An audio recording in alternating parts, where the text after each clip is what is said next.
Hi, it's me, the Peasant of Ottawa again. I'm going to finish off the story you were just listening to.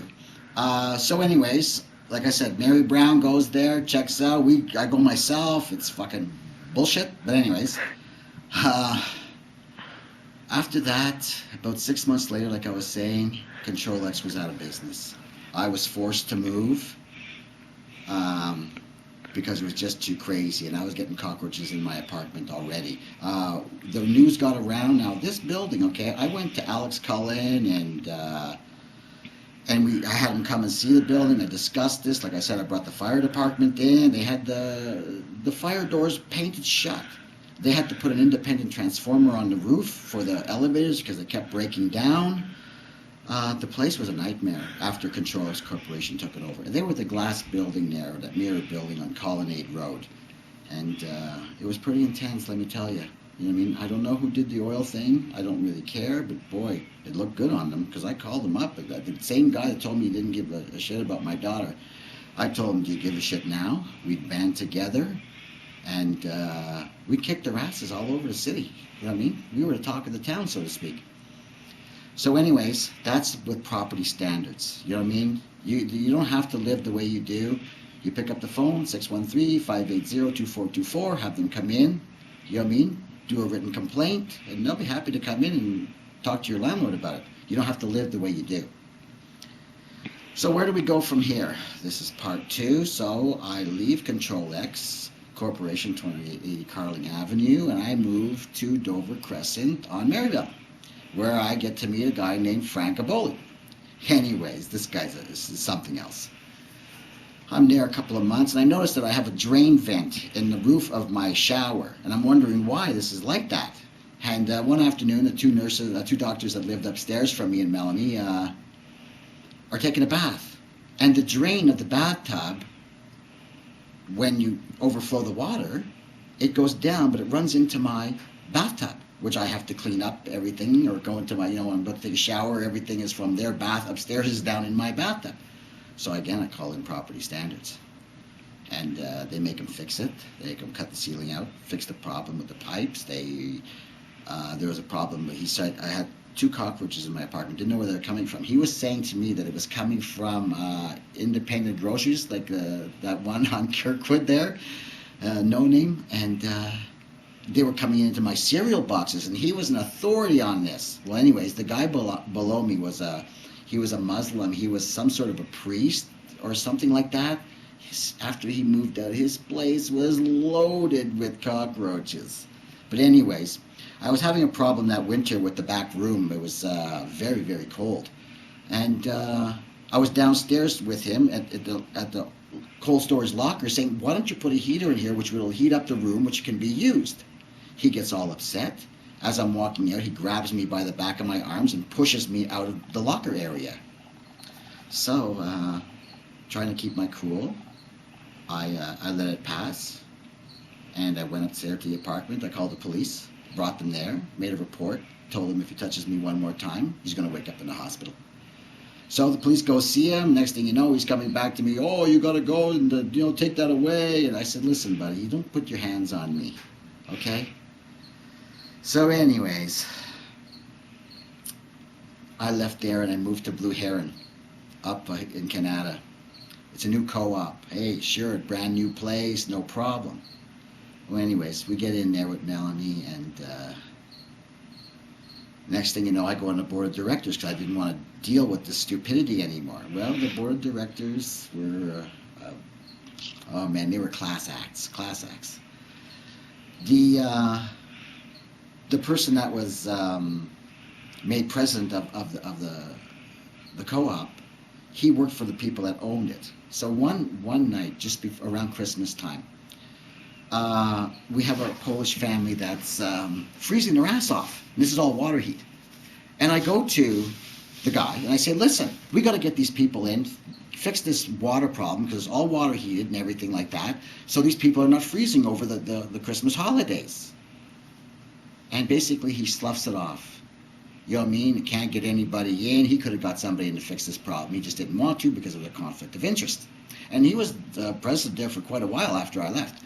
So anyways, Christmas Eve, I think it was, I forfeited my, I gave my resignation and forfeited because I couldn't be part of that. You know what I mean? I will not be culpable in them freezing their hindies off. And I lent them a heater, a little micro furnace heater. It was, you know, it worked very well to help them stay warm over the holidays.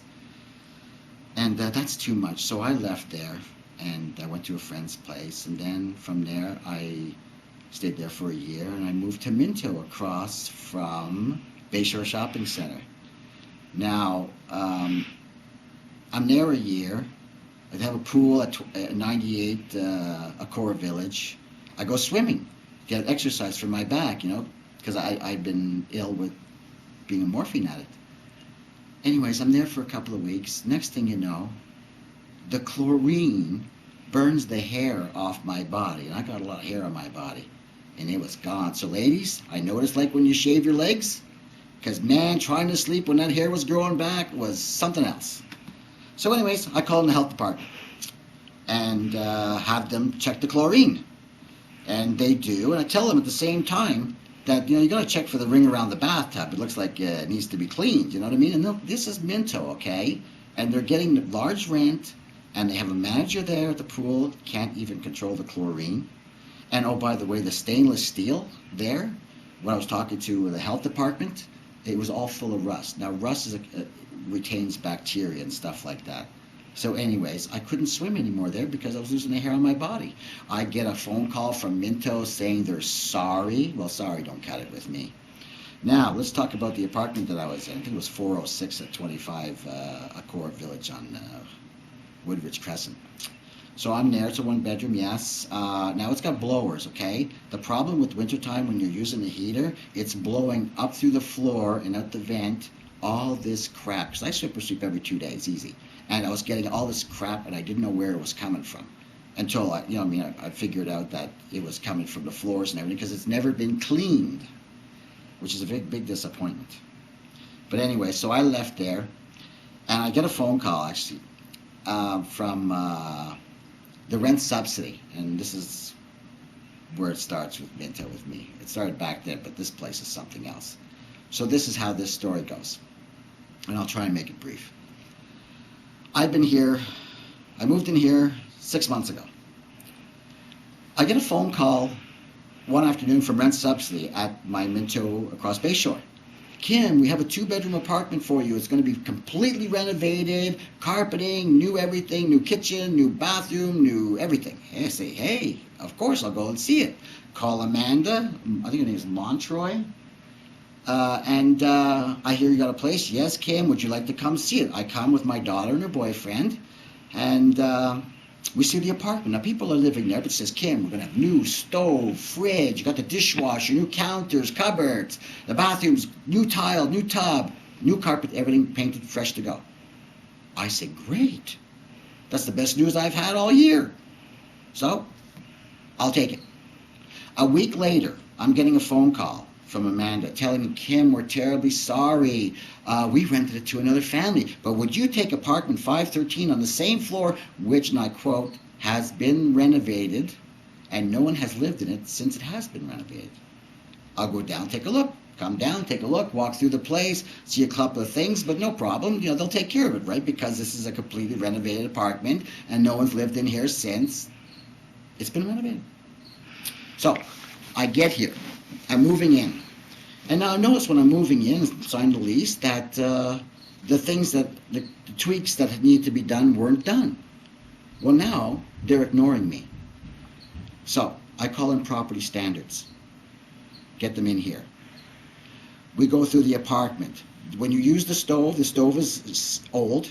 When you use the stove, it heats up the wall. The oil and the grease that they painted over comes through the wall. Can you show them? No. No, it's because it's been fixed. The fridge had this grease spots on it. I don't know what was on it. I couldn't wash it off. The overhead fan was completely disgusting with grease, which was hard to wash off. So I had to get them to fix the wall, clean the grease off the overhead fan, replace the refrigerator because it was leaking also. I almost killed myself twice coming out in the morning for my coffee. So I'll stop there. There's some stuff in the bathroom, in the bedrooms had to be fixed. It's all in the letter they have, so they're very well aware of this. So that's that. So I get property standards in here. They make a list. I get Sonia from the Red Sumpter to come in and film this apartment because this is not what they're selling me and selling rent subsidy. So she films the apartment.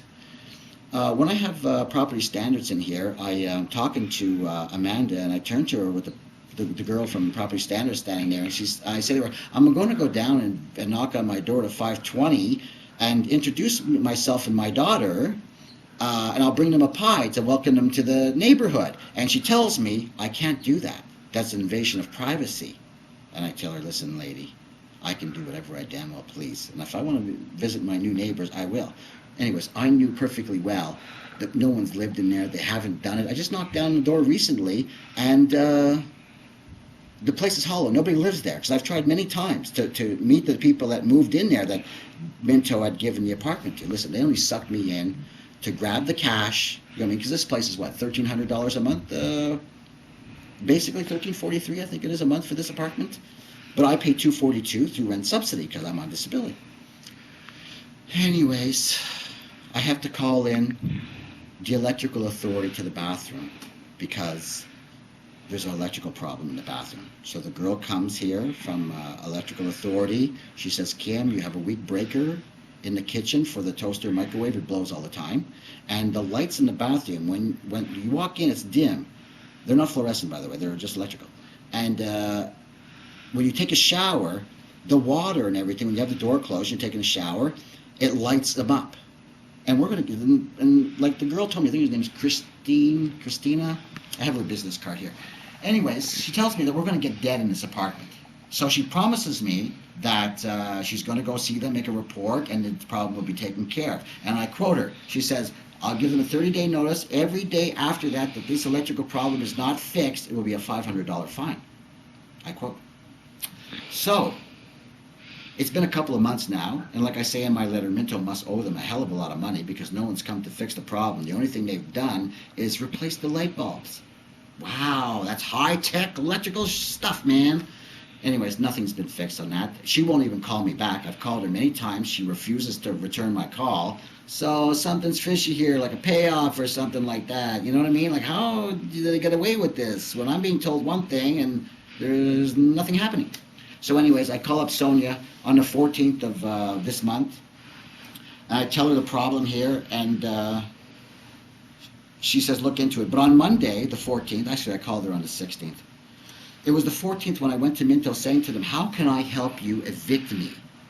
Because I can't live here. We're going to get dead. My daughter and I are going to get dead, or one of her girlfriends, by making a stupid mistake in the bathroom. Anyways, they say, Kim, we're going to sue you if you break the lease. And it's not good for your name and blah, blah, blah. Well, I'm bankrupt. So my name can't be any more called mud than it already is when it comes to my credit. But I'm proud of that's another story in itself. So anyways, oh God. So they said they're going to sue me on the 15th. Oh, and I tell them also that I can't use the pool because it's disgusting, because I did a film on the pool, and when I put it up on my website, they sent me a letter, which I have here in my file, telling me they're going to evict me if I don't take it down because I'm interfering in the pleasure of my fellow tenants. Well, hey, man, I'm glad I showed it because I wouldn't want my fellow tenants to go swimming in there. They might catch a flesh-eating disease. So anyways, this conversation goes down on Monday, the 14th. On the 15th, we're getting a letter saying that the pool is closed. Now, that pool was opened September, right after the kids went back to school. So it was disgusting, and it was like that last year because it couldn't get like that in a couple of months while it's closed. It was disgusting, and I'm going to put it back up, by the way, Minto. So the pool's closed on the 15th till further notice. Sorry for the inconvenience, tenants. And I called Sonia on the 16th. It was Wednesday, and I said, listen, you got to break the lease here because I'm going to get dead. My daughter's going to get dead. And she says, Kim, I'll call you back in 15, 20 minutes. She did. And she tells me, Kim, you can leave on the 28th of January if you want. I said, no, I'll give them the 2 months notice because I've got to set up a new place to go. Thank you, Minto, by the way, from me and my daughter. You're a class act, man. It's mighty white of you. So, I got a place to go now. I'm moving at the end of March, and I got to move again. Now, Minto, Okay, and this is a really curious question. Why is it that they're letting me go when they could just have the electrical authority and an electrician come in here and fix these problems?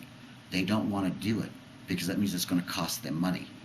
You know what I mean? But they'll suck in the next tenant here and wait for something to happen. And you know what they'll say if somebody gets dead and the next rent is here?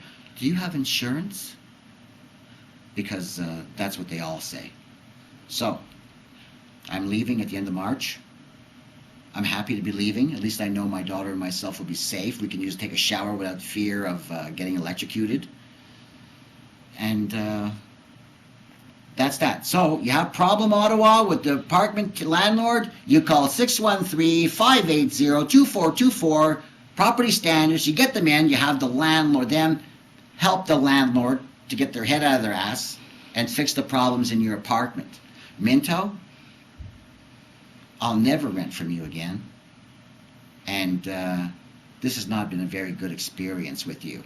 But you know one thing, Minto, which I found very strange, especially it was at a Cora where I think it's J.G. Powell and Associates, where they gave them an award for excellence in management and everything. But you know, when I told them that I got the hair burnt off my body at the pool because of high chlorine, they never responded. Class act, Minto. And I hear you're moving into the States. Well, this is going to be on my website forever now. And so, to all you unknowns out there wanting to rent with Minto, listen to the story, because you damn well better know what you're getting yourself into. Because once you sign the lease, they don't give a rat's ass about you. And that's why I had to call Property Standards in to get these problems done. Have a good day. Talk to you soon.